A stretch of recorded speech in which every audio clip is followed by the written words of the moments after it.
What is up, y'all? Philly Fly Show checking in here, kicking it at Right Way Production Studios, and we back for another week of the Philly Fly Show.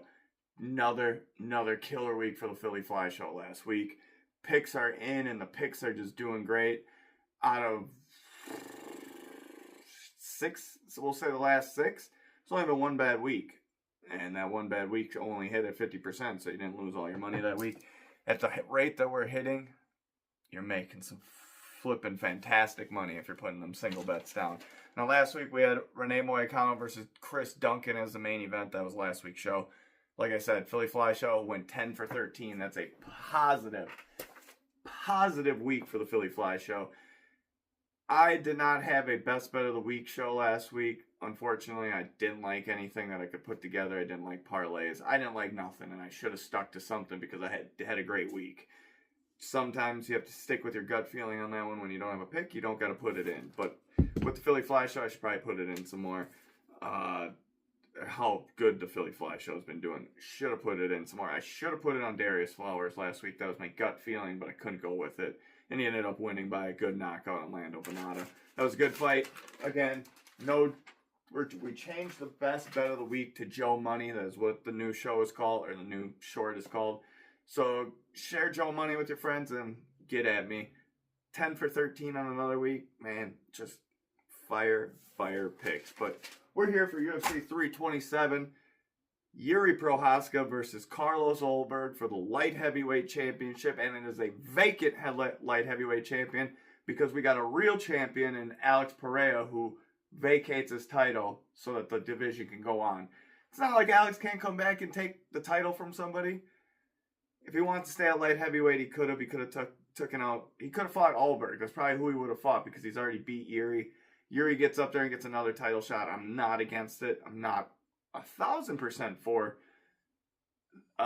Pereira going to heavyweight. But hey, I wanted him just to stay at 205, and that was my personal liking. But he isn't. He's moving up. We're getting a new title fighter here.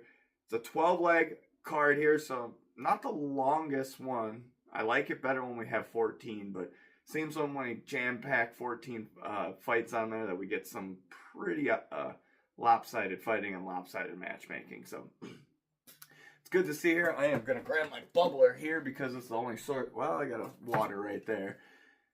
Anytime you're doing a show and you're sitting there talking, make sure you always have water because your throat and stuff, it's going to get thirsty. We will jump right into it. Here we got match like number 12. It is a welterweight fight between Charles Thugonomics Radke and Francisco Prado. Now, Prado's had a little bit of a slouch coming up in the UFC. Well, I threw my notes over here because I have that written on the same page over here. That was not a smart idea. All right, match like number 12. Like I said, Charles Radke versus Francis Prado. Radke -200, Prado +154 underdog. Radke in his last 5 is 3-2. He's 4-2 in the UFC and coming off a submission win. Prado is 1-4 in the UFC. Had very good hype coming into the UFC and being a prospect. Hasn't lived up to it. He's 1-4 in his last 5, 1-4 in the UFC, and on a 3-fight lose streak. So if he does not get a win on Saturday, that guy might not be in the UFC no more.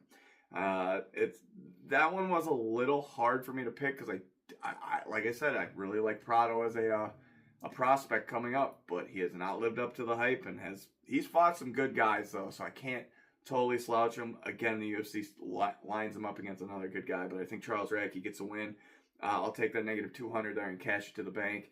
If you watch the Joe Money show first, you're gonna see a little bit of different odds. The odds have moved. Any sports betting book that you go on, I wrote these odds down yesterday, and they've already moved up significantly on most of these fighters. So get them in there early, and let's make some money. Match like number 11 is a middleweight bout between Kelvin Gastelum and Vicente Luque. Now, Luque is a +200 underdog. Kelvin Gastelum, -265 favorite. Look, man, Kelvin is a beast of a guy. When he fights at middleweight, he doesn't have to do the big weight cuts anymore, but it seems like his dieting is he said it before, will say it again, his dieting is what leads to his gas tank issues. And at middleweight, he has a better gas tank, but it's still in the last couple rounds well, in the last round, since it's a 3-round fight, he just seems to gas really easily. So if this gets to the third round, it's scary on the side of picking the money line on Gastelum. But I think Gastelum gets a win because I just think Vicente Luque, he looked done his last fight. Just his last fight. The fight he lost to Kevin Holland, he did not look like the fighter that he needed to be. I don't know if the weight cut's getting there or just too many fights. Sometimes your career just gets cut short because of how many fights you have. He has a lot of fights in the UFC. Kelvin is 3-2 in his last 5, 14-10-1 in the UFC, and coming off a decision win.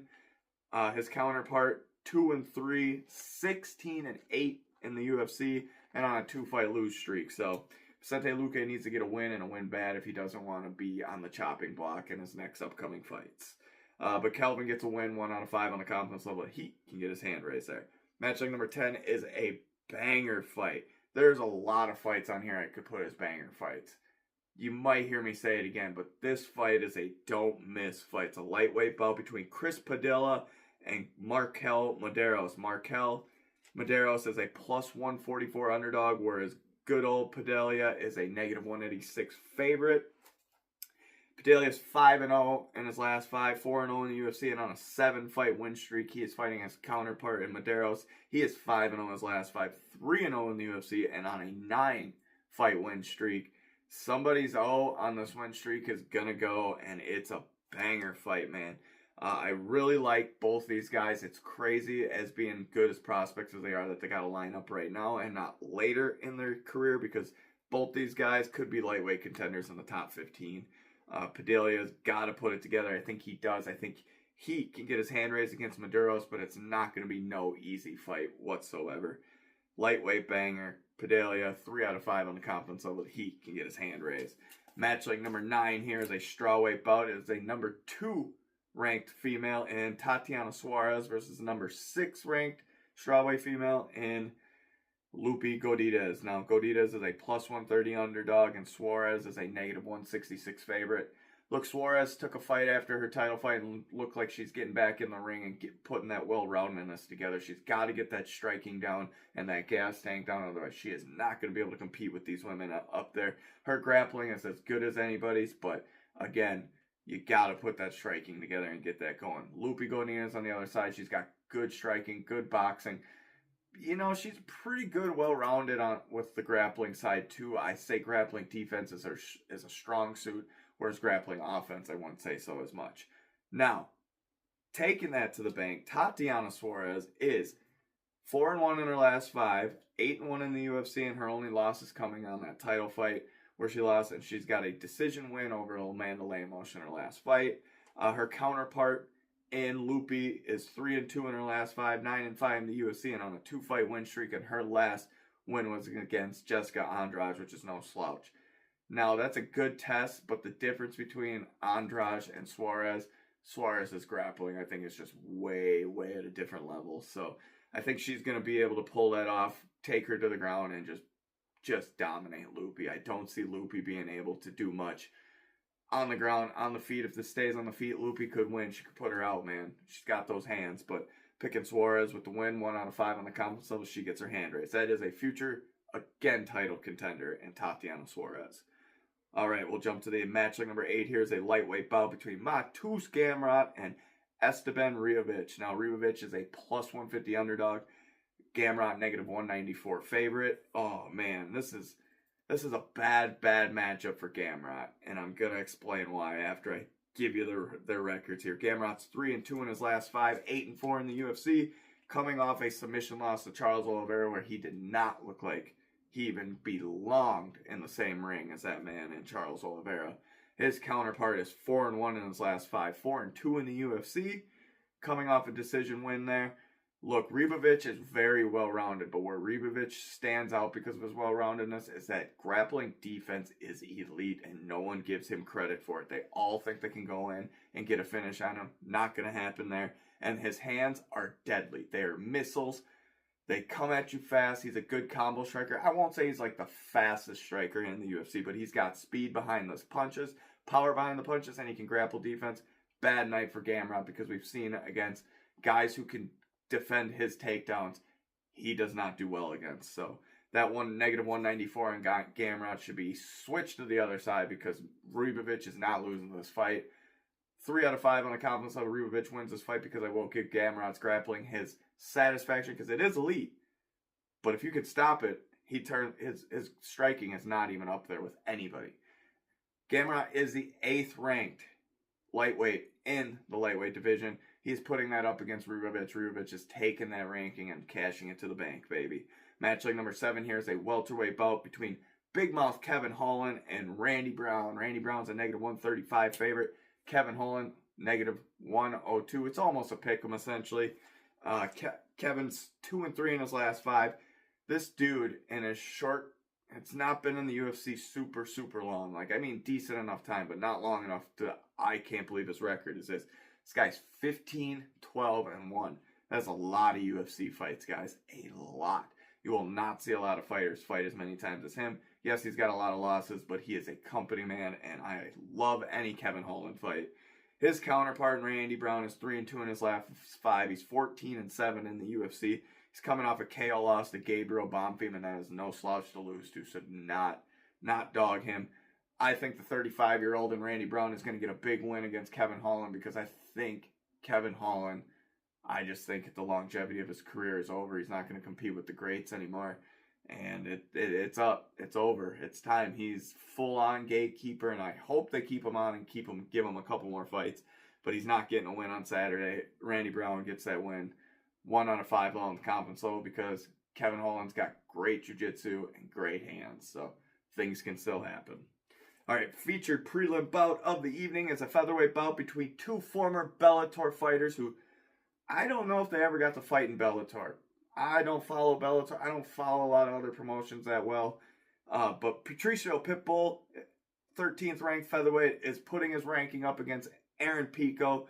Pico's a negative 360 favorite, whereas Pitbull's a plus 260 underdog. Look, Pico looked good in his debut. He got KO'd against Lerone Murphy, but fighting a guy making your UFC debut and a guy like Lerone Murphy and showing the output that he's shown, he does actually, I'll say this, he belongs to give a shot in the UFC.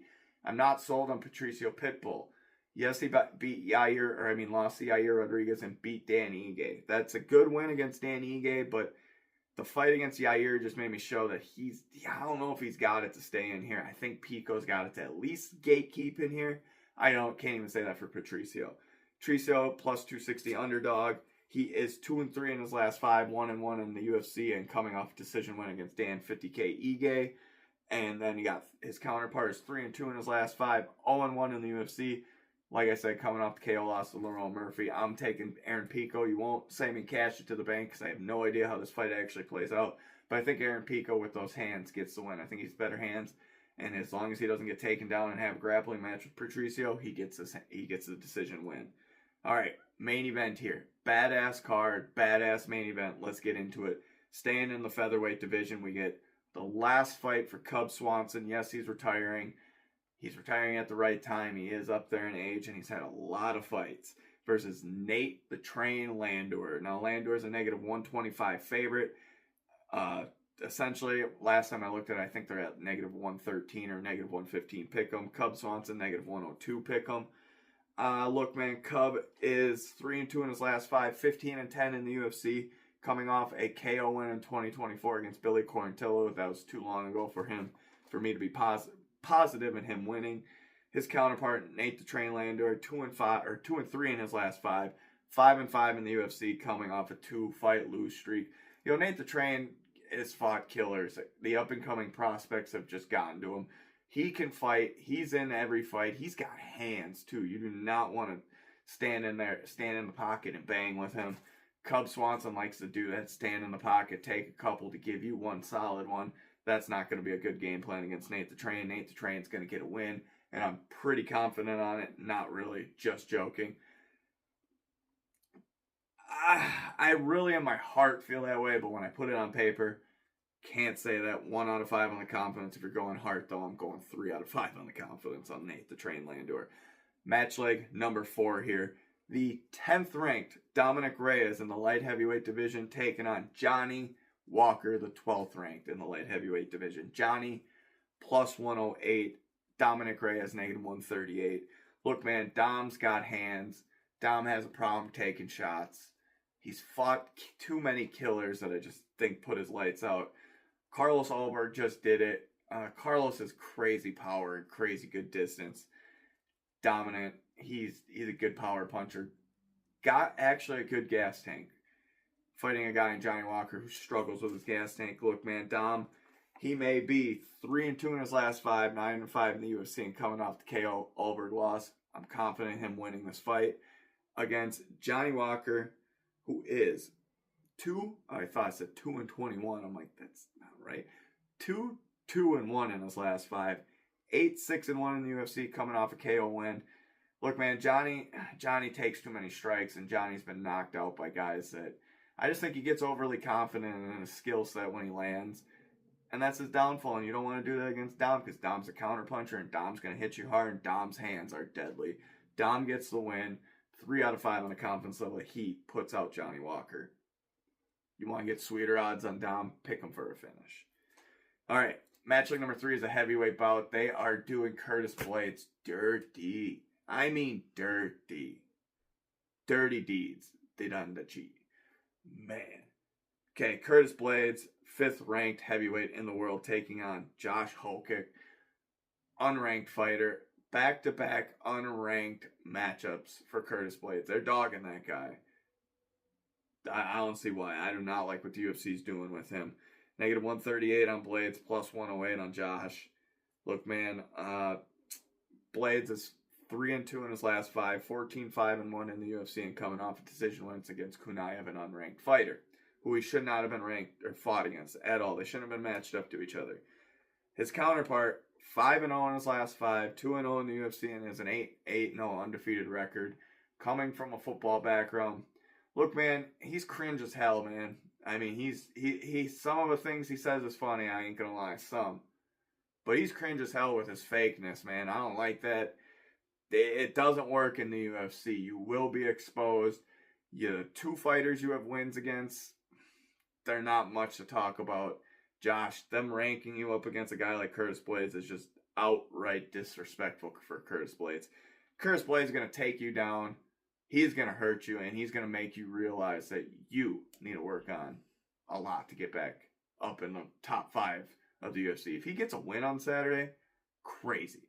Josh gets a win, I will utterly bow down on this thing next week and say, you are a top 5 heavyweight. You are. But that ain't going to happen because Curtis Blades is going to get the win, and it's going to be ugly. I mean, 3 rounds, pure domination, Curtis Blades. All right, matchup number 6 is a light heavyweight bout. We got a light heavyweight, well, not debut, but moving back to the light heavyweight division in this fight. So we have Azmat Murzakanov versus Paulo Costa. Paulo Costa is a 14th ranked middleweight, moving back to light heavyweight division, it looks like. His gas tank has been an issue. The weight cutting is getting to him. I'm glad to see him move to light heavyweight, and I want to see how good he shows up here. But then matching him up against a guy like Osman, who's the counter-punching crazy guy that he is, that is just nuts. All right, number 6 ranked Osman versus Paulo, 14th ranked middleweight. We'll see if he can take the ranking from Osman in the light heavyweight division. Man, that was a lot to say. So, Osman 5-0 in his last 5, 6-0 in the UFC since coming here, and a 16-0 record. Has not been defeated. Those hands are deadly. You do not want to get hit by him. The way he noodled Rashik in his last fight, a guy like that, you don't noodle him like that. And it just, whew, those hands are deadly. You do not want to be counter-striking against him. Paulo Costa with that plus 154, his advantage is going to be if he can keep him at a distance with those teep kicks and those body kicks. If he can keep him at a distance, Osman's going to have a hard time landing then. But what Osman likes to do, he'll take one to land 2 or 3. That's where Costa's a little different. He's only going to throw the 1-2 combos. He's not going to have 5-6 punch combos. If he does get that into his game plan, it could be a bad night for Osman. But I don't see that because he's never done it. Paulo 5-0 in his last 5, 9-1 in the UFC. And on 2-3 in his last 5. Hold on, guys. That was the main event. 2-3 in his last 5, 7-4 in the UFC. Coming off a decision win. It's hard for me to pick, but I'm going Osmond here. I just think the hand power is going to be different. I think it's going to be a slugfest fight for both of them, but the advantage is going to go to Osmond there with those hands, and Paulo does not like getting hit. That pretty face gets beat up, and it's a bad night for Paulo. Osmond gets a win. 3 out of 5 on the confidence level. He can get his hand raised. We get to the main event of the evening, boys and girls, cats and dogs. Wow, pump fell out here. If you don't know, when I said my pump fell out here, type 1 diabetic here, so had to make sure that was good. I need this water because my mouth is so dry. And we got one fight left to discuss. Main event of the evening, light heavyweight title on the line. Number 2 ranked Jiri Prochazka versus number 3 ranked Carlos Ulberg. Carlos Ulberg, -102. Jiri, -125. It's a pick'em. Nobody knows how this is going to play out. All of Carlos Ulberg's fight besides one have played out in finishes. He literally goes in there and just takes your head off. It's crazy to see what he's done to some of these fighters. Jiri is a technicalist striker. Like he can grapple, he can do all that too. He's well-rounded. He's good grappling defense, good grappling offense, and elite striking and elite power. Jiri has been in brawls where when he fought Alex Pereira, each time, Alex had to put everything he had on him into Jiri to put his lights out. Other fighters have struggled to do that because then they gas themselves. Carlos has never been in a fight where the guy is going to be able to take his strikes, I think. Yuri's going to be able to take his strikes. That's where my pick came in. I broke it down in so many ways, so many variables, but that's the biggest variable is I watched that guy take so much from Alex Pereira before he got put out. Can Carlos put it on him like that? He's got the power in the hands to do it, but can he do it if this gets to round 3? Round 3, round 4, and round 5. How is that going to play out? That's the breakdown I went on. That's how I decided that Jiri winning 1 out of 5 on the confidence level. But we got to hear his record. Jiri's 3-2 in his last 5, 6-2 in the UFC, and I have 3 title fights already, or 4 title fights already. 5 total title fights if you count as what? That's insane. Okay, that's insane. 8 fights and at least 4 of them are for sure title fights. That is nuts in the UFC. That's how highly technical and ranked Jiri is. Versus a 5-0 Carlos Ulberg in his last 5, 9-1 in the UFC and on a 9-fight win streak. His first fight, he lost to a guy that I couldn't even believe he lost to when I read the name. Man, it's hard. Jiri wins, like I said, 1 out of 5 on a confidence level, but that's a banger, good light heavyweight fight. Whoever gets the title on Saturday for that main event is the light heavyweight champion. There is no asterisk behind it. Alex Pereira can come back and fight them at any time, and we don't know what's going to happen at this heavyweight fight on the White House card. So, all right, y'all, Philly Fly Show checking out here. Shout out to Raver Production Studios for always making this happen, and we will see you next week. We don't miss any show on the UFC. Let's get it. Listen to Joe Money, because Joe Money's making what? Yo money, baby. Let's go. See y'all next week. Peace.